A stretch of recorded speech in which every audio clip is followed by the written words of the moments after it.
In this tutorial, you will learn how to download and install Fallout 76 in the Xbox app and Microsoft Store in Windows 11 and Windows 10. First, open your Xbox app. Search for Fallout 76. Click on Fallout 76. Press Install.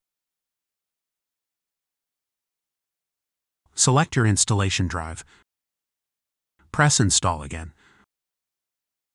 Wait for Fallout 76 to be downloaded and installed.